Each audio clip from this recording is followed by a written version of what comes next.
예, 이제 좀 코로나가 조금 누그러들고 그러다 보니까는 또 우리 함께 또 예배 드리는 또 성도님들이 또 많이 좀 오게 돼서 너무 반갑습니다. 또 얼굴과 얼굴을 맞대서 함께 예배 드리는 것이 얼마나 기쁘고 얼마나 좋은 시간인지를 모르겠습니다. 아무튼 오늘 우리에게 주시는 말씀을 통해서 저와 우리 성도님들이 함께 은혜를 받고 한 주간 힘을 얻고 한 주간 응답받는 그러한 응답의 시간, 축복의 시간 되시기를 바랍니다. 오늘 말씀의 제목은요, 빈 무덤의 의미예요.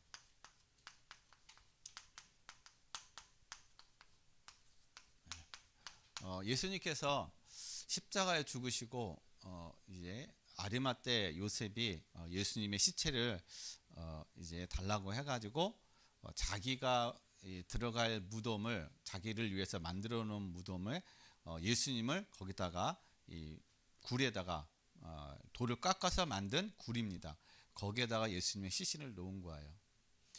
그래서 오늘 1절 말씀 보면요, 안식 후 첫날 일찍이 아직 어두울 때, 그러니까 안식일이 끝나고 아침 일찍 누가 찾아갔느냐?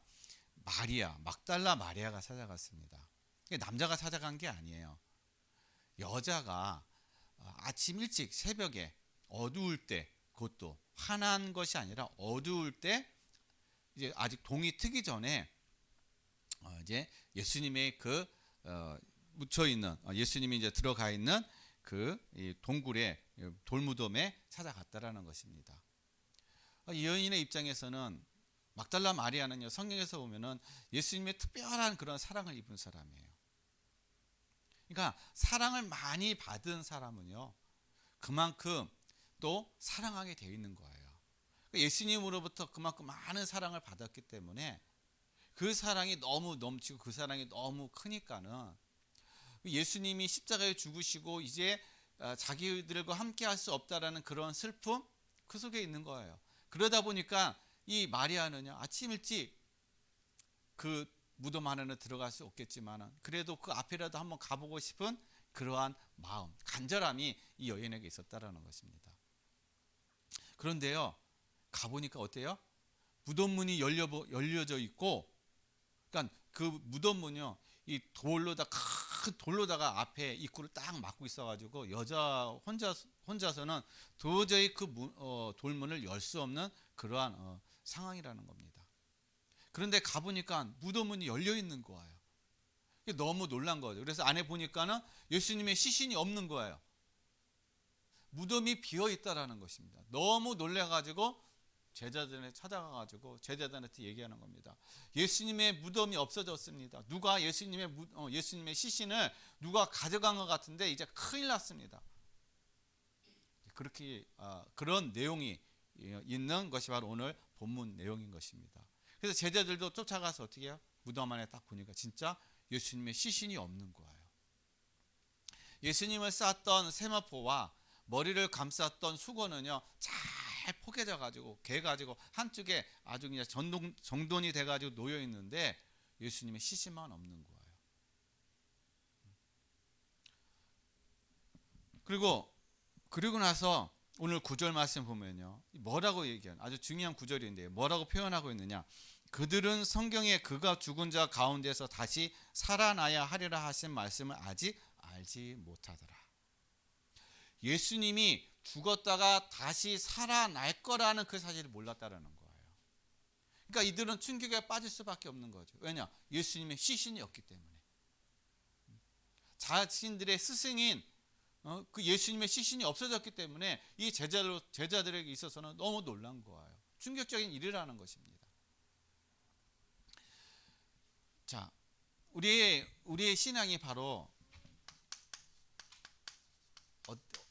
어디에 많이 머물러 있냐면 이 빈 무덤에 많이 머물러 있다라는 거예요. 우리의 생각이 빈 무덤에 많이 머물러 있다라는 겁니다. 여러분, 무덤은 어두운 곳이에요. 무덤은 죽음이 있는 곳이라는 겁니다. 우리의 생각이 죽음의 생각에 우리가 머물러 있어요. 우리의 마음이 그 암흑의 현장에, 흑암에 우리의 마음이 거기에 묻혀져 있다라는 것입니다. 거기에 갇혀져 있는 거예요. 그러나 성경에서는요, 분명히 우리에게 얘기를, 예수님이 무덤에서 나오셨다. 이제 예수님은 시신이 있는 것이 아니라 그 무덤은 어떻게 해요? 비어있다라고 오늘 우리에게 얘기해주고 있다는 겁니다. 여러분, 저와 여러분의 생각, 우리의 마음이 이제는 그 빈 무덤에서 여러분 나오시길 바랍니다. 그래서 여러분에게 예수님께서 생명을 주신 그 생명의 삶을 여러분 누리시기를 바랍니다. 그러면 여러분, 왜 오늘 본문의 제자들이 왜 예수님의 그 살아나신 걸 왜 몰랐을까요? 그걸 왜 기억하지 못했을까? 예수님이 3년 동안 제자들과 동행하면서 제자들에게 얘기했던 게 뭐냐면, 나는 죽었다가 다시 살아날 것이다 라는 것을 제자들에게 얘기를 했어요. 몇 번이나 얘기했는데 제자들은 그걸 다 잊어버린 겁니다. 여러분, 우리가 이 땅에 살아가는 데 있어 우리는요, 영적인 사실을 우리가 모르고 살아가게 되면은 우리는 늘 걱정하고 근심하고 우리는 염려하는 삶밖에 살 수가 없습니다. 영적인 사실을 모르게 되면은 우리는 눈에 보이는 것에 다 우리는 속고 살아갈 수밖에 없어요. 왜 사람들이 보이는 것, 영적인 사실을 모르고 살아간다는 거는요, 무슨 얘기냐? 보이는 것에 집착할 수밖에 없다라는 거예요. 보이는 것을 쫓아갈 수밖에 없고 보이는 것에 영향받을 수밖에 없다라는 것입니다. 오늘 이 제자들이요, 예수님의 시신이 없어진 걸 그들이 본 거예요. 눈에 보이는 하나님의 말씀이 없으니까, 영적인 사실을 모르니까는 보이는 것에 영향을 받는다라는 겁니다. 보이는 것에 저와 여러분의 삶이 좌지우지가 되어버리는 거예요. 그래서 사람들은요, 보이는 것을 믿으려고 해요. 보이지 않는 것은 안 믿으려고 합니다. 왜냐? 안 보이니까. 그러나 성경은 우리에게 뭐라고 얘기하고 있냐면요, 보이는 것들은 보이지 않는 것들을 통해서 어떻게 해요? 보이는 것, 이런 것, 우리 눈에 보이는 것들이 이루어졌다라고 얘기를 하고 있는 거예요.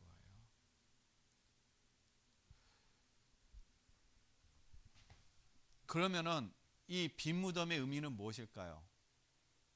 여러분, 빈 무덤의 의미는요, 예수님께서 사망을 이기셨다라는 걸 얘기하는 거예요.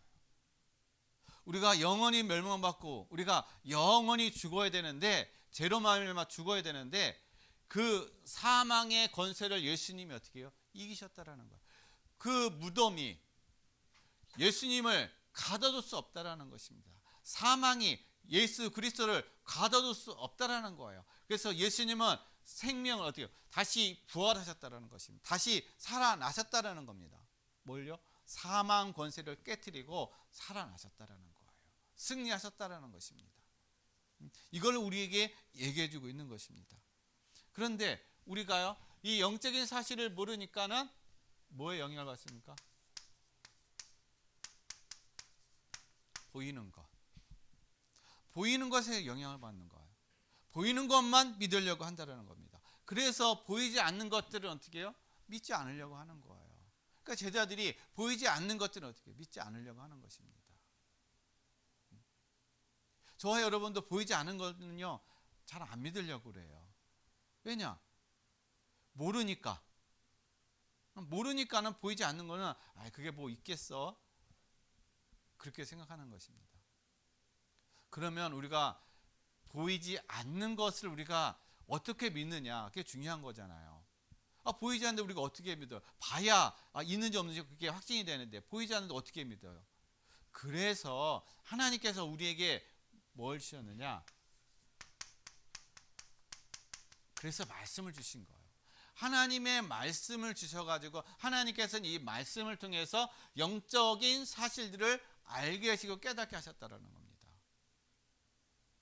그래서 말씀이 있는 자, 말씀을 깨닫고 말씀이 있는 자는, 말씀을 따라가는 자는요, 영적인 사실을 아니까 보이지 않는 것들이 어떻게 중요하다는 걸 아는 거예요. 보이는 것들은 잠깐 있다가 없어지는 것입니다. 그래서 영의 생각은 생명이고 육의 생각은 사망이라는 거예요. 사망. 눈에 보이는 것만 쫓아가는 거, 눈에 보이는 것만 집착하는 거, 그거는 사망이라는 겁니다. 사망. 그래서 저와 여러분이 뭘 쫓아가야 돼? 하나님의 말씀 속에서 어떻게 해요? 우리가 영적인 세계를 봐야 된다는 겁니다.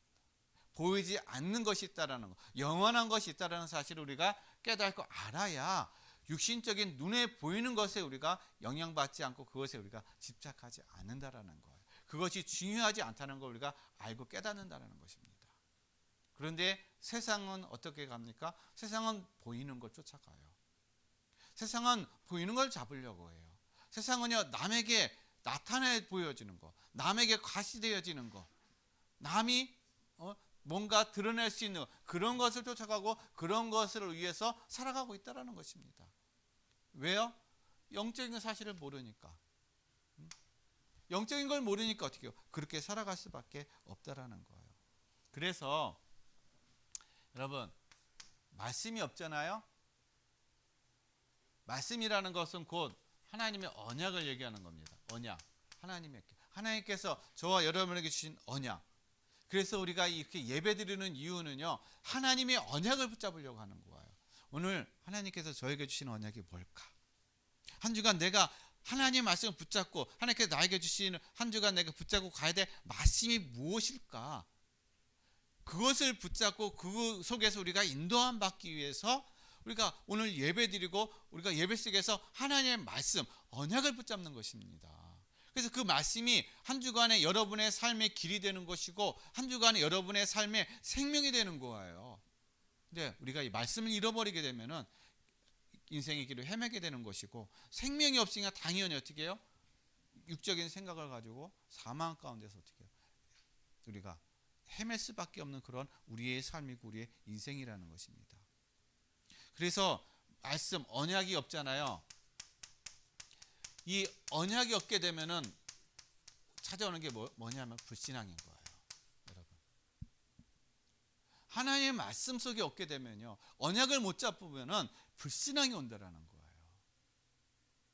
불신앙이라는 건 하나님을 신뢰하지 않는 걸 얘기하는 거예요. 하나님을 믿는다고 하지만은 하나님을 신뢰하지 않는 것이 바로 불신앙인 거예요.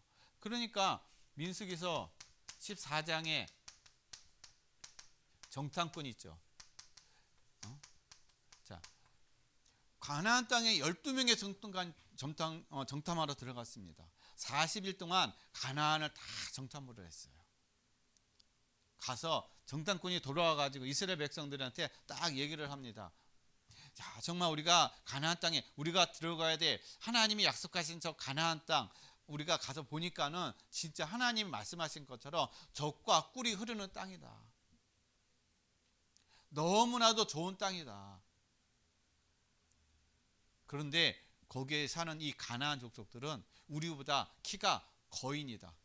안악자손이다. 힘도 세고 거인이고 그렇기 때문에 우리는 그 땅에 아무리 옥토밭이고 아무리 많은 수확을 걷고 정말 풍년이나 어떤 그런 땅이지만은 그러나 우리는 그 땅을 들어갈 수 없다. 뭐 하는 거야? 불신앙. 하나님의 언약이 없으니까 그냥 불신앙해 버리는 거예요.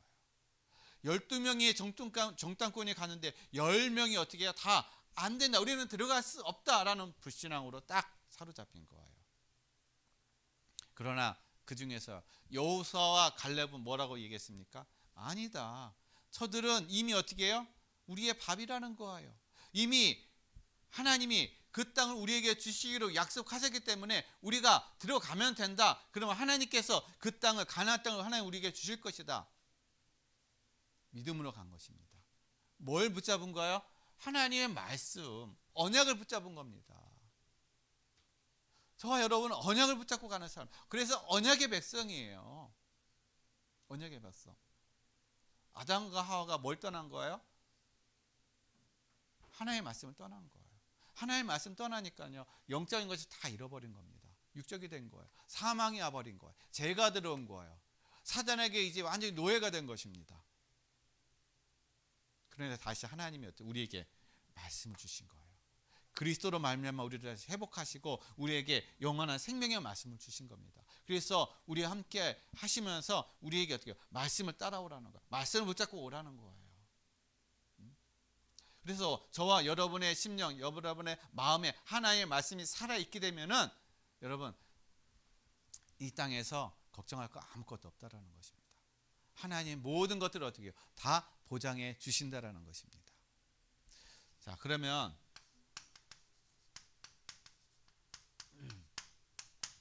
이 빈무덤의 의미는 우리에게 주는 어떤 의미가 있을까요?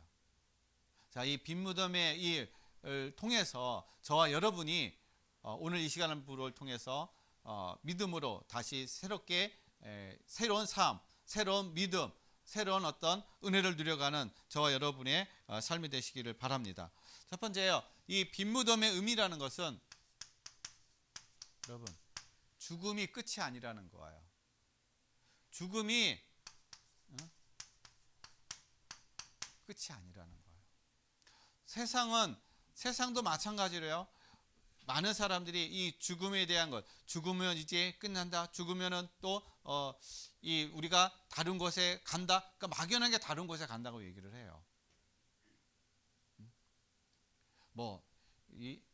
우리가 극락에 간다든지 하는 그러한 표현, 그런 얘기들을 많이 한다는 것입니다. 그리고 막연하게 죽으면 내가 좋은 곳에 갈 수 있을까? 그리고 나중에 내가 다시 환생해가지고 좋은 그런 가정으로 다시 태어날 수 있을까? 그런 생각, 그런 걸 가지고 있다는 거예요, 사람들이요. 그러나 성경은 정확하게 우리에게 뭘 얘기해주고 있냐면요, 죽음 이후에도 어떻게 해요? 우리에게 죽음은 끝이 아니라는 것입니다. 죽음은 우리가 끝이 아니에요. 사람은 죽으면 끝나고 그 다음에 좋은 이 땅에서 선하게 살고 착하게 살면 좋은 곳에 다시 좋은 가정으로 다시 태어나겠지. 성경은 그런 얘기 절대로 안 합니다. 아예 그런 얘기도 없어요. 성경은요, 죽음이 끝이 아니라 죽음 이후에도 또 있다라는 사실을 우리에게 얘기해주고 있다라는 거예요. 그래서 그리스도께서 오신 거예요. 여러분, 죽음이라는 거는요, 슬픔이죠. 그죠? 우리 주변에 아는 사람이 죽으면은 여러분 기뻐합니까? 슬프단 말이에요. 그런데 성경에서 보면은 이 슬픔의 자리에서 하나님이 어떻게 기쁨의 자리로, 기쁨의 현장으로 바꾸는 그런 사건들이 있습니다. 자, 열왕기상 17장을 보게 되면요, 17절로 24절 보면은 이 사르밧 가부, 여러분, 이 사르밧 가부의 아들이 어떻게 죽어버렸어요. 이 여인은 이제 어떻게 해요? 혼자 살 수밖에 없는 겁니다. 과부로서 이제 삶이 막막한 겁니다. 자기가 그동안 의지해왔고 저기했던 이 아들이 어느 날 갑자기 죽어버린 거예요. 그런데 하나님이요, 이 엘리야를 통해서 이 사르밧 가부의 아들을 살리십니다. 슬픔이었던 현장에 하나님이 어떻게 해요? 이 가정에 다시 죽었던 아들이 살아나니까 기쁨이 오잖아요. 그리고 또 열왕기하 4장 8절로 37절에 여러분 마찬가지로 수뉜 여인이에요. 여러분 이 수뉜 여인도 마찬가지로 어떻게 해요? 어느 날 아들이 죽어버린 거예요. 얼마나 슬펐겠습니까? 그런데 하나님이 엘리사를 통해서 이 수뉜 여인의 아들을 어떻게 해요? 살려줍니다. 그 가정에 슬픔이 있었던 가정에 하나님이 그 가정에 기쁨으로 하나님 바꿔놓으신 거예요. 그리고 요한복음 11장 43절로 44절 여러분 나사로 마리아의 오라버니 이 나사로가 어느 날 죽어버린 거예요. 예수님이 가장 사랑했던 이 친구였던 이 나사로가 어느 날 죽어버린 겁니다. 그 가정에 슬픔이 가득했어요. 그 지역에 있는 사람들도요, 이 나사로의 죽음으로 슬픔이 가득했다라는 것입니다. 그런데 예수님이 이 나사로에게 찾아와가지고 나사로를 어떻게 해요? 무덤에 4일, 그것도 3일을 무덤에 있었어요. 무덤에 가둬놔 버린 겁니다. 돌무덤에. 이제 시신이 다 거의 이제 썩어져 가는 어떤 그러한 시점에 있을 때 어떻게 예수님이 무덤에 있는 이 나사로를 향해서 선포하신 겁니다. 나사로야 나와라 하니까 어떻게 해요? 나사로가 살아서 나왔다라는 것입니다. 슬픔이 있는 것에 하나님이 어떻게 해요? 기쁨으로 바꿔준 거예요. 죽음의 현장에서 하나님은 생명의 현장으로 하나님이 어떻게 해요? 바꿔놓으셨다라는 것입니다. 이 사건을 통해서 하나님께서 우리에게 보여주시는 것이 뭐냐면요, 바로 부활의 생명이 있다라는 거야. 부활의 생명. 이들은 이미 어떻게 해요? 다시 죽었다가 다시 살았지만은 또 다시 죽었어요. 지금 살아있지 않다라는 것입니다. 죽었다라는 것입니다. 이 사건을 통해서 하나님 우리에게 부활의 생명이 있음을 우리에게 얘기해주고 있는 것이고, 생명의 주관자가 하나님이라는 것을 우리에게 말씀해주고 있다는 것입니다. 저와 여러분의 생명은 나에게 있는 것이 아니에요. 하나님께 있다라는 것입니다. 그래서 예수님께서 요한복음 11장 25절에서 26절에 말씀하시기를, 예수께서 이르시되 나는 부활이요 생명이니 나를 믿는 자는 어떻게 해요? 죽어도 살겠고 무릇 살아서 나를 믿는 자는 영원히 죽지 아니하리니 이것을 내가 믿느냐. 죽어도 살겠고 살아서 믿으면 어때요? 죽지 않는다. 영원히 살리다. 바로 예수 그리스도가 우리에게 부활의 생명이 되셨다는 것이에요. 예수님이 빈 무덤에 있다는, 무덤이 비어 있다는 얘기는 예수님이 부활하셔서 우리에게 생명을 주셨다는 걸 얘기하는 거예요. 우리에게 이제 어떻게 해요? 사망이 우리에게는 존재하지 않는다라는 것입니다. 단지 육신은 죽지요. 그러나 영원한 사망은 이제 우리에게 아무런 관계가 없다라는 것이에요. 그래서 하나님이 살아계시고 하나님이 이 우주의 주인 되시고 주관자 되신다는 사실을 하나님은 뭘 통해서, 만물을 통해서 하나님 어떻게 해요? 그것을 증거하고 계시다라는 거예요.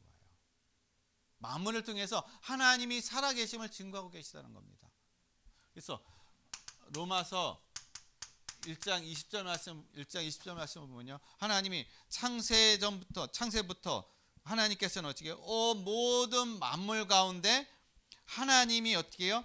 하나님의 영원한 능력과 신성을 어떻게 해요? 나타내 보였느니라. 뭐 가운데요? 만물 가운데 하나님의 영광과 신성을 나타내 보이셨다는 거예요.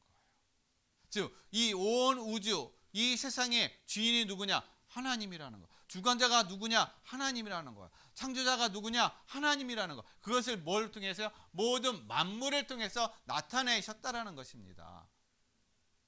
여러분, 세상에 화가들이 많죠.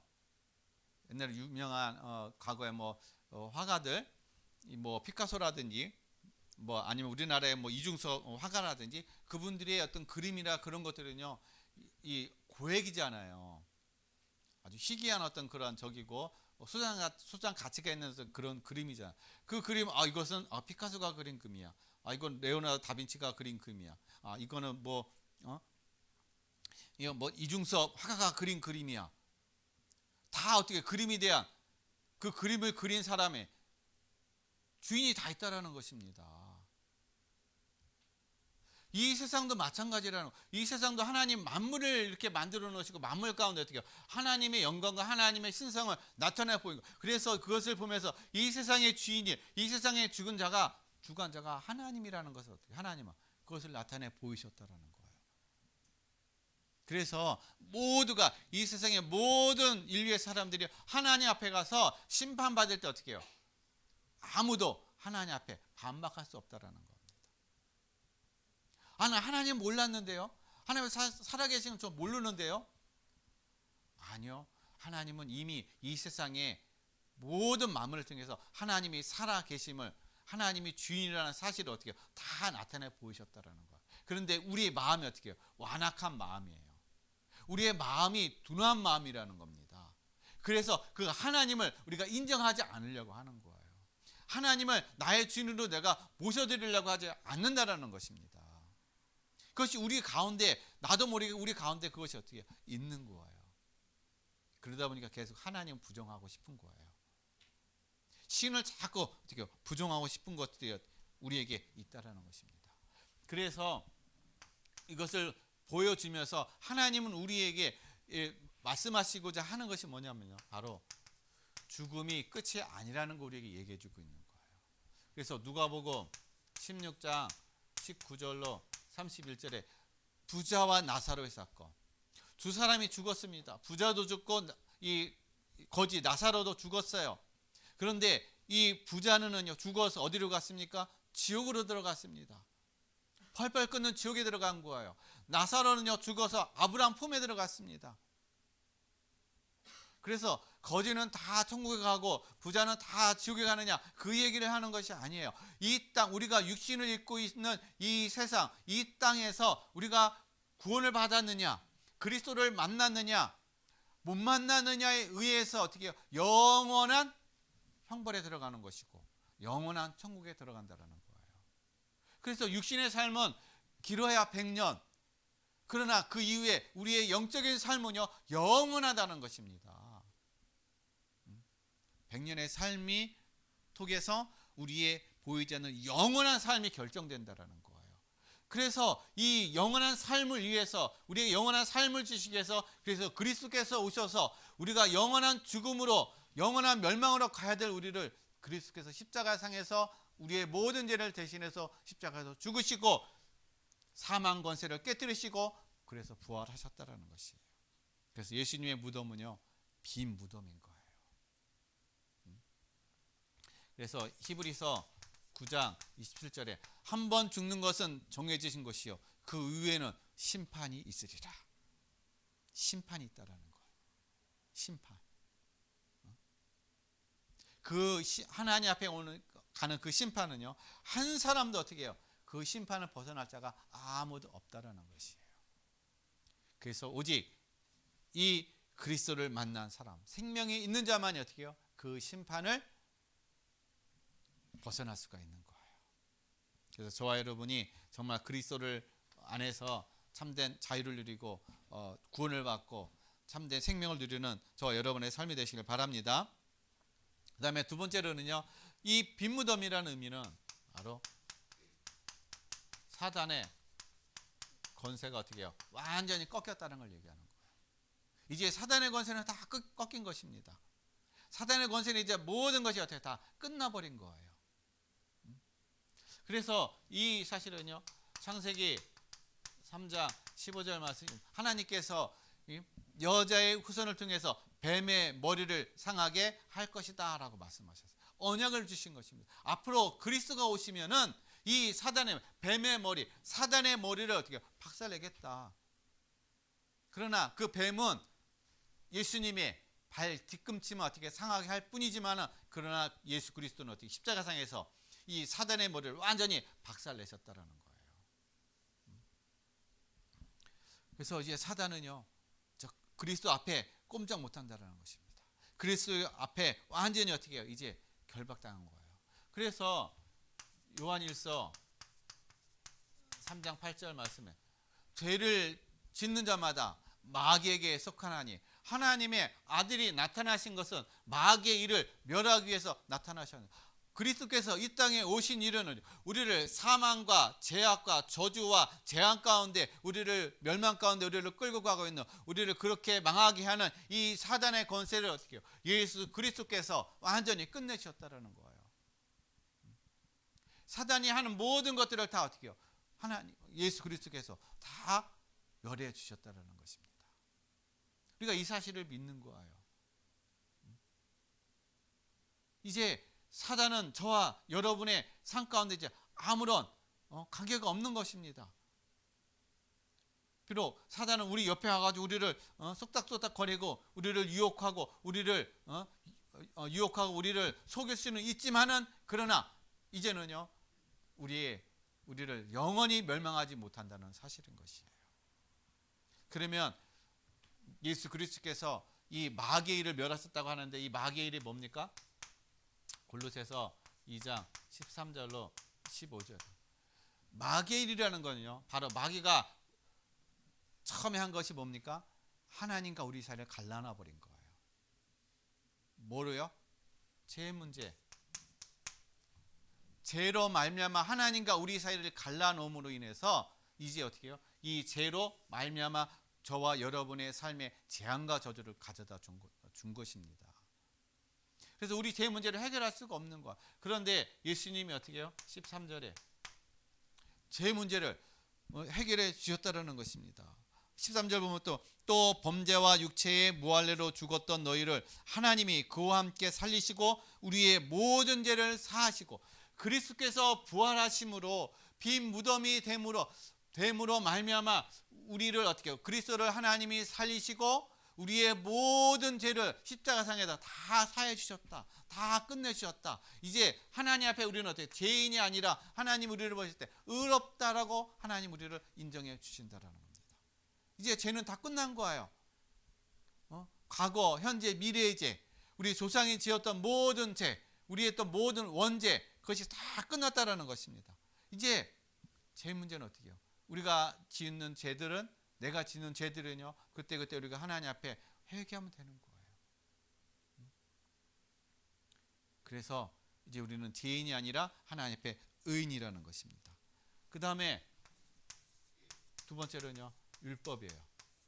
여러분, 율법은 뭡니까? 율법은 우리를 죄인으로 만드는 거예요. 너 죄인이다.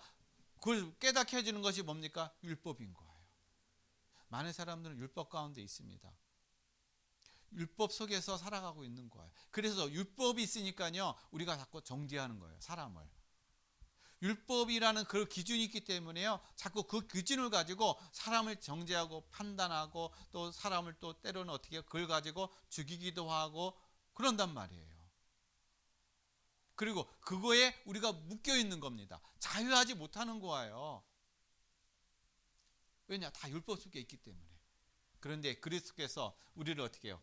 율법의 모든 조문에서 우리를 다 해방해 주셨다는 것입니다. 그래서 14절에 보면 우리를 거스르고 불리하게 하는 법조문으로 쓴 증서를 지우시고 제하여 버려서 십자가에 못 박으시고 완전히 십자가에 다 못 박으셨다는 거예요. 그 얘기는 예수님이 율법이 요구하는 모든 것들을 어떻게 해요? 다 예수님이 십자가상에서 다 끝내셨다는 거예요. 그래서 저와 여러분은 이제 어떻게 해요? 율법에 매여 있는 것이 아니라 율법을 완성하신 그리스도 안에서 이제 참된 자유인이 됐다는 것입니다. 그래서 지금 우리가 율법을 지킬 필요가 없는 거예요. 율법을 우리가 거기에 얽매일 필요가 없다는 것입니다. 그렇다고 막 살라는 얘기는 아니에요. 우리가 거기에 얽매일 필요는 없고 그것이 이제는 우리의 어떤 사망과 우리의 어떤 그런 생명과 아무런 관계가 없다는 것입니다. 그 다음에 그리스도께서 하신 일은요, 바로 사단의 문제예요. 사단의 문제를 다 끝내셨다는 것입니다. 15절 말씀 보면요, 통치자들과 권세들을 무력화하여 드러내어 구경거리로 삼으시고 십자가로 그들을 이기셨느니라. 통치자들이 누굽니까? 권세자들이 누구예요? 사단이에요. 사단은 이 세상의 권력자들을 잡고서나 자기의 통치를 한다는 것입니다. 사단은 자기가 가지고 있는 권세를 가지고요, 그 권세를 이 땅에 있는 사람들을 그걸 나눠주는 거예요. 그래서 그걸 가지고 자기의 나라를 자꾸 확장해 나가는 것입니다. 그런데 그리스도께서 완전히 십자가상에서 어떻게 사단의 나라를 멸망시켜 버렸다는 거예요. 끝내버렸다는 것입니다. 그래서 하나님의 나라가 임하는 곳에 흑암이 떠나가는 거예요. 분열되어진 거, 싸우고 살인이 일어나고 나누고 하는 그런 현장에 하나님의 나라가 임하잖아요. 그러면 거기서 연합이 일어난다는 것입니다. 사랑이 일어난다는 거, 하나가 된다는 것입니다. 그거를 보여준다는 얘기는 이미 어떻게 해요? 사단의 나라가 이미 다 끝났다는 걸 얘기해 주는 거야. 이 모든 것을 어떻게 해요? 하나님이 그리스도를 통해서 사단의 모든 것을 어떻게 해요? 다 끝내주셨다는 것입니다. 이것이 빈 무덤의 의미예요. 그리스도께서 빈 무덤에 갇힐 필요가 없다는 이유는 이미 사단의 모든 권세를 다 끝내주셨고 꺾어주셨다는 사실을 여러분 믿으시고, 이제 사단을 두려워하지 마시고 사단을 이제 어떻게 해요? 대적하는 자가 되셔야 돼요. 야고보서 그래서 4장 6절로 7절 말씀 보면 어떻게 해요? 마귀를 대적하라 라고 말씀하고 계세요. 마귀를 대적하라. 마귀에게 눌리고 마귀를 피하는 자가 아니라 이제는 마귀를 대적하라는 것입니다. 그래서 4장 6절로 7절 말씀 보면요, 그러나 더욱 큰 은혜를 주시나니 그러므로 일렀으되 하나님이 교만한 자를 물리치시고 겸손한 자에게 은혜를 주신다 하였느니라. 그런즉 너희는 하나님께 복종할지어다. 마귀를 대적하라. 그리하면 너희를 피하리라. 즉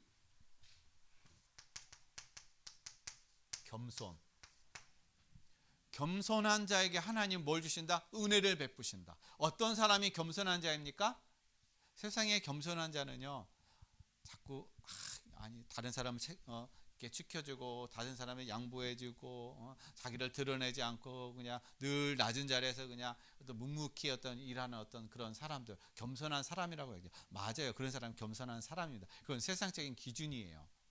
우리도 또한 그렇게 살아갈 필요도 있습니다. 그러나 하나님이 보시는 겸손은요, 그게 아니에요. 하나님이 보시는 겸손한 자는요, 하나님의 말씀에 복종하는 사람이 겸손한 자라는 거예요. 하나님의 말씀에 복종하는 사람. 그래서 7절 말씀에 너는 하나님의 말씀에 어떻게 복종하라. 하나님께 복종하라는 얘기는 말씀에 복종하라는 얘기예요. 그러니까 복종한다는 내 의지와 내 생각과 내 뜻과 관계없이 하나님이 하라고 하면 어떻게 그 말씀에 내가 그냥 복종하는 거예요. 나는 하기 싫더라도 어떻게 해요?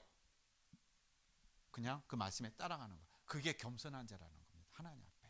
그래서 그런 자는 하나님 어떻게 해요? 은혜를 베푸신다라는 겁니다. 은혜를 베푸신다. 그러나 반대로 어떤 사람이요? 교만한 자. 교만한 자는 다른 게 교만한 게 아니라 하나님의 말씀을 멸시하는 자가 교만한 자예요. 하나님의 말씀을 따르지 않는 자, 말씀에 순종하지 않는 자가 교만한 자라는 겁니다. 그래서 이런 사람은 하나님이 물리치셔 버린다. 그러니까 하나님이 제해버린다라는 거예요. 여러분 여기에 계신 모든 분들은, 또 영상으로 예배 드리는 모든 분들은 다 겸손한 자이심을 믿습니다. 그래서 하나님의 말씀에 복종하시고 그 복종하심을 통해서 그 당시에는 좀 피해가 가고 그 당시에는 뭔가 내가 손해보는 것 같지만, 그러나 말씀 따라서 말씀에 복종되어져 가게 되면은요, 하나님이 나중에 여러분의 모든 삶 가운데 하나님은 지켜 세우십니다. 손해보는 삶이 아니라 여러분이 피해보는 그런 삶인 것처럼 유기의 눈으로 봤을 때 피해보고 손해보는 것처럼 보이지만은, 그러나 영적으로 하나님은 어떻게 해요? 여러분에게 많은 것들을, 큰 것들을 준비하고 계시는 거예요. 그래서 나중에는요, 더 많은 것, 더 큰 것을 하나님께서 여러분에게 채워주시고 누리게 해주신다라는 것입니다. 그래서 여러분 이미 사탄의 권세는 꺾였습니다. 여러분 사탄에게 속지 말고 말씀 안에서 여러분 날마다 승리하시길 바랍니다. 마지막 세 번째, 빈 무덤의 의미는요, 예수님이 우리와 함께 하신다는 걸 얘기하고 있어요. 언제까지요? 영원토록. 빈 무덤이라는 것은 이제 그 살아나신, 다시 부활하신 예수 그리스도께서 우리와 함께 하신다라는 것을 말씀해 주고 계십니다. 그래서 마태복음 28장 18절로 20절 말씀 보면 예수님이 제자들을 향해서 뭐라고 말씀하셨습니까? 내가 너희와 세상 끝날까지 나와 함께 하겠다. 세상 끝날까지 내가 너희와 함께 하겠다. 부활하셔서 다시 살아나셨기 때문에 성령으로 지금도 함께 계시는 줄을 믿습니다. 영원토록 함께 계시는 줄을 믿습니다. 여러분 혼자 아니에요. 이제 하나님이 여러분과 함께 하십니다. 언제까지요? 영원토록. 그리고 마가복음 16장 20절에 이 살아나신 부활하신 예수 그리스도께서 지금 어떻게 해요? 저와 여러분이 하는 모든 일에 주께서 어떻게 해요? 함께 역사하신다라는 겁니다. 주께서 제자들이 가는 곳에, 제자들이 하는 것에 주께서 함께 역사하사라고 말씀하고 계세요. 주께서 함께 역사하고 계십니다. 여러분 혼자 하는 것이 아니야. 여러분의 힘으로 하는 것이 아니라 하나님이, 그리스도께서 함께 역사하심을 통해서 하나님의 뜻을 이루어나고 여러분의 모든 삶을 인도해 가시는 줄로 믿습니다. 그래서 여러분 약한 자가 아니에요. 아시겠죠? 여러분 이제 약한 자가 아닙니다. 여러분 이제 하나님이 함께 하시기 때문에, 그리스도께서 성령으로 함께 하시기 때문에 약한 자가 아니라 여러분 이제 강한 자인 것입니다. 여러분은 이제 세상이 여러분을 이길 수가 없다라는 거예요. 그래서 우리의 진짜 힘은 뭐냐? 사도행전 1장 8절 성령 충만이라는 거예요. 이 성령 충만이 어떻게 해요? 진짜 힘이라는 겁니다. 그래서 예수님이 마지막으로 승천하시면서 제자들에게 말씀하시기를, 너희는 예루살렘을 떠나지 말고 아버지께서 약속하신 것이 성령 오실 때까지 너는 어떻게 해요? 기다리라. 그러면 성령이 오시면 성령이 오시면 너에게 권능을 받고 예루살렘과 온 유대와 사마리아와 땅끝까지 이르러 내 증인이 되리라. 성령의 권능, 성령의 충만함을 누리면은 참된 힘을 얻는다라는 거예요. 그래서 초대교회 성도들이 성령 충만함을 누리니까 이 참된 힘이 있으니까는요, 창칼 앞에서도 죽음 앞에서도 이 화형당하는 불에 타 죽는 그 상황 속에서도 짐승의 밥이 되는 그 순간 속에서도 두려워하지 않았다라는 거예요. 능히 그것을 이길 수 있는 힘, 능히 그것을 받아들일 수 있는 힘, 바로 성령 충만을 누렸기 때문에 그렇습니다.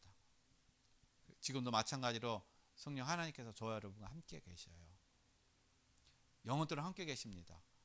여러분이 말씀에 집중하고 여러분이 말씀의 인도를 받게 되면은 여러분 모든 상황 가운데 하나님이 여러분을 서밋의 자리로 인도하시고 그 현장 속에서 증인으로 하나님께서 세워가시는 그런 응답 받는 그런 삶이 될 줄로 믿습니다. 이제 결론을 말씀드립니다. 여러분 이제 그리스도께서 무덤에서, 빈 무덤에서 다시 살아나셨어요. 그렇다면 우리가 가져야 될 것이 있습니다. 그게 뭡니까? 부활의 신앙이에요. 고린도후서 5장 17절 부활의 신앙이라는 거요. 이제 그리스도 안에서 우리는 어떻게 새로운 피조물이 됐다는 것입니다. 이전 것은 다 지나갔다라는 거예요. 보라, 이전 것은 다 지나갔으니 어떻게 해요? 새로운 피조물, 새롭게 됐다는 것입니다. 여러분 새롭게 됐기 때문에 그리스도 안에서 새 생명을 얻었기 때문에 이제 저와 여러분은 생각과 마음과 보는 것들이 다 기준이 다 바꿔져야 되는 거예요. 뭘로요? 말씀으로. 그래서 우리의 삶의 인도는요, 늘 말씀과 기도 속에서 우리가 인도받는 것입니다. 말씀과 기도 속에서 인도받는 거예요. 내 힘으로, 내 지식으로, 내 능력으로는요 이 세상을 이길 수 없고 이 세상에 우리가 싸울 수가 없습니다. 오직 하나님이 주시는 힘을 가지고야만이 어떻게 해요? 성령의 인도함을 받아야만이 세상을 정복할 수 있는 거, 세상과 싸워서 이길 수 있다는 겁니다. 그래서 저와 여러분의 삶의 중심이 예수 그리스도에 대해요. 내 삶의 중심은 예수 그리스도. 그 위에 있으면요, 하나님이 여러분에게 뭘 주십니까? 성령 충만 누리는 힘을 주신다는 거예요. 즉 하나님이 저와 여러분을 어떻게 해요? 증인으로 세워 가신다는 것입니다. 현장의 증인, 가정 가문의 증인, 세계 복음화의 증인으로 하나님이 세워 가시고 하나님이 인도하시고 하나님이 또 응답을 주실 줄로 믿습니다. 그래서 예수님이 이 빈 무덤이라는 이 역사는요 바로 죽음의 끝이 아니라는 거예요. 우리에게 영원한 생명이 있기 때문에 그리스도께서 사망을 깨뜨리시고 다시 부활하셨다는 사실인 것입니다. 우리에게 영원한 생명을 주시기 위해. 그리고 그리스도께서 어떻게 해요? 이 사망 권세를 깨뜨리고 이제 사단의 모든 권세를 다 깨뜨리셨다는 거예요. 세상을 주관하고 세상의 멸망으로 끌고 가는 이 사단의 권세를 깨뜨렸기 때문에 이제는 사단을 두려워할 것이 아니라, 흑암을 두려워할 것이 아니라 그리스도의 이름으로 여러분 나갈 때, 선포가 나갈 때 흑암은 떠나가는 것이고 멸망의 모든 지옥의 배경은 끝나는 것이고 그 안에 하나님의 역사가 일어나는, 응답을 누려가는 참된 증인이 될 줄로 믿습니다.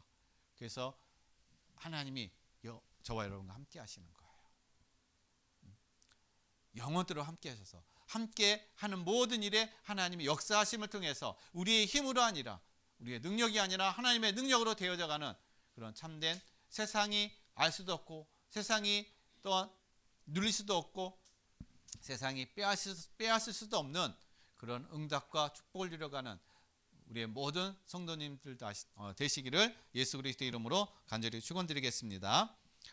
기도하겠습니다. 하나님 아버지 감사드립니다. 오늘 하나님께서 우리에게 주시는 귀한 말씀을 통해서 하나님, 예수님의 빈 무덤의 역사는 바로 의미는 바로 우리에게 죽음이 끝이 아니라 영원한 생명이 있다는 것을 우리에게 말씀해 주시는 것이고, 또한 사단의 모든 것을 깨뜨리시고 또 우리와 영원토록 함께 하셔서 우리 가운데 역사하심을 통해서 또 증인으로 또 응답받는 은혜와 축복을 주심을 감사드립니다. 이제 우리가 이 믿음을 가지고 하나님의 세상을 정복해 나가는 참된 증인의 응답과 축복을 누리게 하여 주옵소서. 감사드리며 거룩하신 예수 그리스도의 이름으로 기도드렸습니다.